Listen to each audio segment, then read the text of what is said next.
Could you not hear me? No, well, I saw my face there for a second. No, I can't hear you. Maybe I turn this down a little bit to get rid of the audio Oh. interference.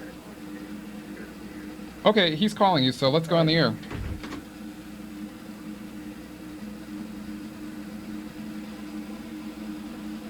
Okay, so 10, 9, 8, 7, 6, 5, 4, 3, 2.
Black Widow.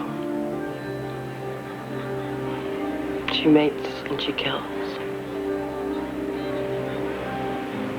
Your question is, does she love? It's impossible to answer that. Unless you live in her world.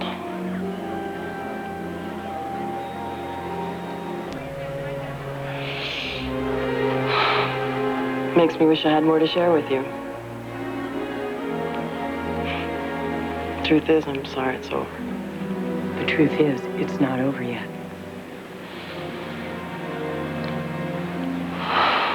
Till then? Would you permission to me with the pleasure?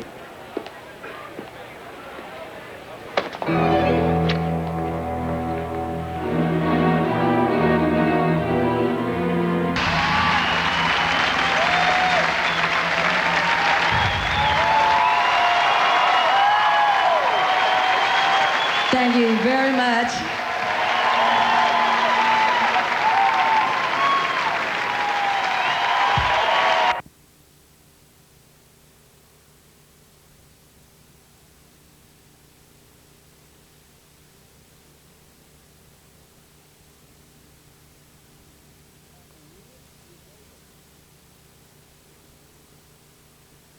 Back reunion is over.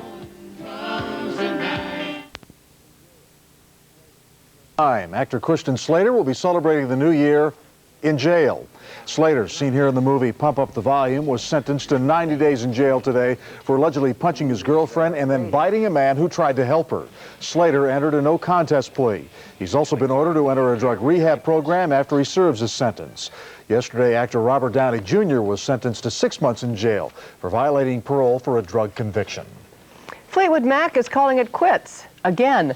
The band's decided to pull the plug on its reunion tour because one of the band members wants out.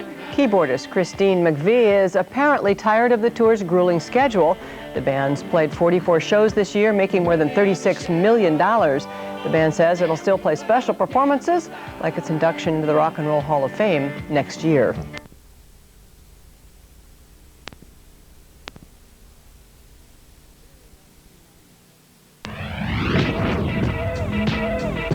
By early 1997, the notorious B.I.G. was ready for pop stardom. With his profits from a double platinum album in the bank, Biggie moved away from the Brooklyn streets where he once sold crack, made friends with his estranged wife, singer Faith Evans, and following the death of his chief antagonist, Tupac Shakur, he seemed to be recovering from a bitter rap feud.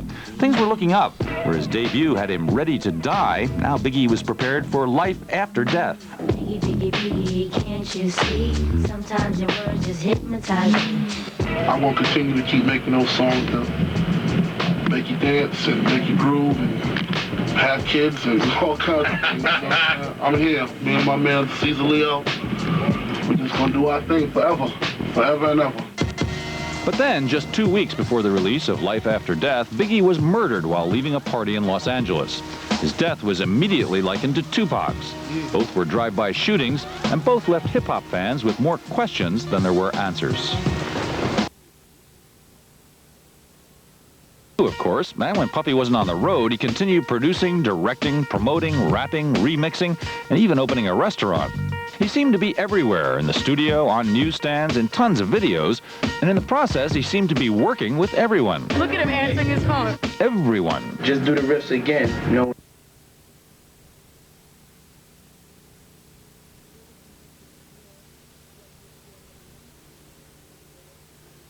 It was a comfort to hear what you feel given back to you. Someone to relate to, somebody to be sitting there and going like this and say, I know what you're feeling. And people in general just want to be able to relate. That's part of the reason why people you know, are so sad when somebody does really good, great things in whatever field it is, you know, dies, then obviously people, you know, show an outpour of grief. There are sad things like this that happen, you know, but it's just no need for it to happen, really. The song Elton John did is a beautiful song. These are heartfelt songs, and it's just like people to respond to this like therapy. It's like they need something, you know. The losses were unnecessary, and people are still confused, like why, you know. Just ask yourself why. Well then, maybe the new Michael Jackson doll will make the perfect stocking stuffer. When a child rubs his tummy, Jacko sings a jingle. It could bring you good luck. The last kid that allegedly rubbed Michael's tummy made a reported $20 million. Loser. The never rich enough royal family now wants 30% of the Princess of Wales Memorial Fund, which now contains about $60 million. That includes those royalties from Diana's musical tribute. And if that's not enough, the Queen's advisors plan to also cash in on Diana by trademarking the beloved princess's name and image. Losers. Amistad docked in Los Angeles Monday night, the same day the stars learned that the public will get to see their new film. Director Steven Spielberg attended the West Coast premiere of his slave ship drama. Co-stars Matthew McConaughey and Morgan Freeman were there, along with Arnold Schwarzenegger and Denzel Washington. A judge refused Monday to block the film's release, rebuffing a writer who claims Amistad was stolen from her book. Like much, but officials say a $2,500 fine against Governor Gary Locke sends a strong message. The Public Disclosure Commission imposed the fine today for campaign contribution violations during the 1996 election. At issue, $6,000 that was improperly reported. Governor Locke, touring a plant today in Lacey, said it was a mistake by campaign volunteers. $2,500 was the most the commission could impose. Governor downplays the controversy. Errors were made, but we self-reported those errors within 1 week of that fundraiser to the Public Disclosure Commission. Their debut album sold millions, and their #1 hit songs had the whole country singing along. Now it's time to celebrate the holidays with Hansen. Snowed In, Hansen's brand new collection of classic holiday songs from the Band of the Year.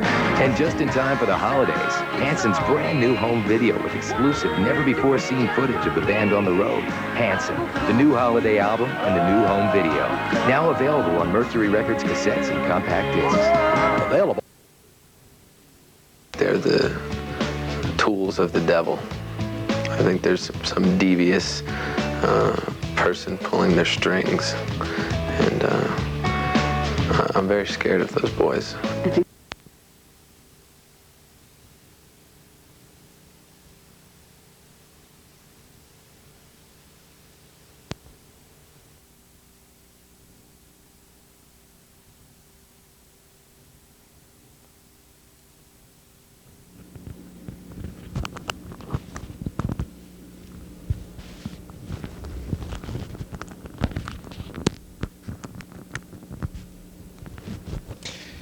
And good evening and welcome to the program. Dealing with a bit of a broken mic clip here this evening, as indeed almost everything in the studio is broken tonight, which is nothing of a surprise at all. Getting a battery signal from the telephone here. This keyboard. I noticed they're giving away keyboards now. You might want to pass that along to the TCI personnel. You know, I pay almost $30 a month for basic cable, and a big part of that does go to running this facility. This is a $9. You can get a keyboard with a $9.99 rebate, so they're giving keyboards away. The same keyboard has been here for years, and it doesn't work. This mic clip doesn't work. What else isn't working this evening? Oh, right, the phone. We're getting a battery signal on the telephone, this ancient piece of telephonic crud.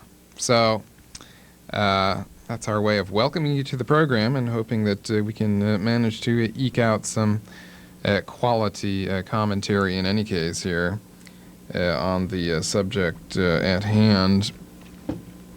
And, of course, for those of you familiar with what we do here, it's really more the the subjects at hand rather than a single subject, although we would assert that it is a single subject, that subject being the death, the murder of Kurt Cobain, and the atmosphere of political intrigue and corruption surrounding that event. That is, in fact, the single subject that we cover here, although you may see it as an extremely odd mixture of Satan's song and local and national politics, which in fact is also an accurate way of describing what we're doing here. And we had to give the last word this evening to the person known as M. Manson. And I don't know whether we've really ever brought that guy up here on the program before, but he is pretty amusing in a lot of ways. I know, being, one of the primary moralists of note of the day in this particular time and place, I guess sometimes, especially on the subject of journalism, I come across as being a bit of a prude or a traditionalist, and I would say in that field I tend toward that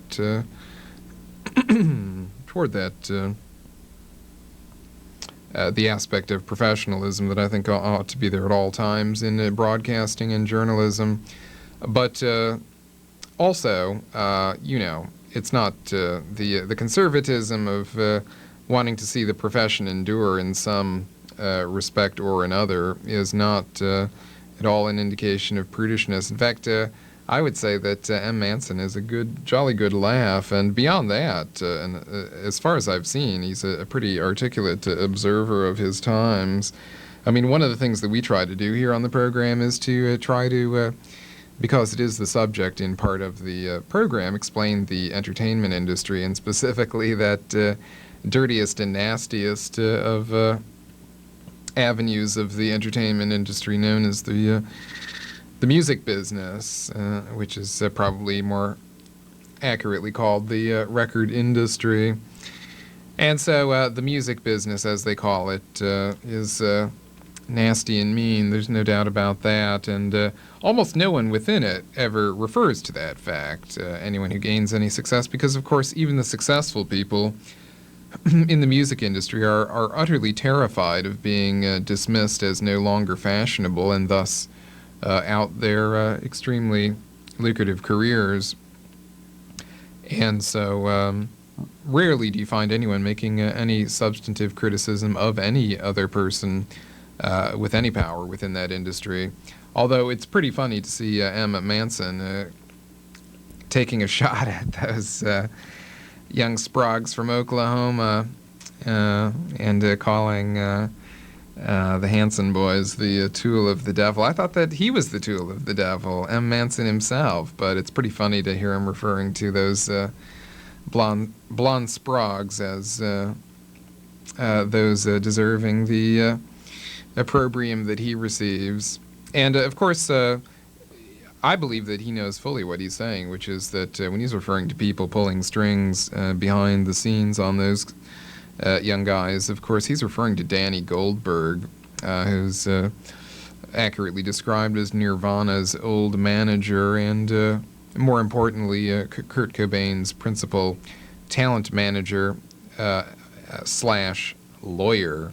That is, the guy at the heart of everything legal in Nirvana Incorporated, including the lack of a will and the lack of any public disclosure on why the prenuptial would have lacked a codicil on the subject of in the event of the death of one of the spouses, which is very hard to understand. So anyway, it's perfectly obvious that Danny Goldberg is the party, the devil pulling the strings on those young kids. And actually, of course, the scariest thing when the first video came out by those youngsters is that the middle kid, the sensitive artistic one, is, a pretty good ringer for Cobain. And Danny Goldberg promoting that band was almost, especially the way the kid was fashioned with his hair and everything, almost like him throwing up at the world that really just about anyone could be a Kurt Cobain and create a Nirvana band. Look, we've got a bunch of teenagers here doing precisely the same thing, except they're all happy and not sad like KC was, to a degree that proved fatal in the argument forwarded by Danny Goldberg. And he's behind a lot of this, really bad music that's out there, like the mighty whatever they are, who sing a song, "Have you ever been close to tragedy?" or know someone that has, which is, quite obviously referential to Goldberg himself. And, of course, they dress like a bunch of Chicago mob guys, and if you look closely at that video in freeze frame, it looks as if they're slinging around automatic pistols, when in fact, if you look real closely, it's just strange microphones that bend into metallic L shapes that look like pistols. But the effect is complete. They seem like the kind of band that would be happiest playing a mob wedding or something, and yet here they are playing black music, even though they're mostly white guys, ska music, and singing a song which is almost completely referential to Danny Goldberg, their boss's situation about being close to tragedy. And of course everyone in a high profile, high tension, high profit business like the record industry knows that when you're close to tragedy, the thing is that it's profitable, and that when you're close to tragedy and you're being tested as that tune goes on, the most important thing is to observe the appropriate codes of silence, and of course to protect the corporate will, regardless of implications of involvement in homicide or whatever might come your way due to your statements, misstatements, or lack of clarification on key issues, like in Goldberg's case, why it is that your client died at such a disadvantageous time for himself and his offspring, and just what you had to do about not clarifying his legal position, either pre-mortem or post-mortem, Mr. Goldberg. And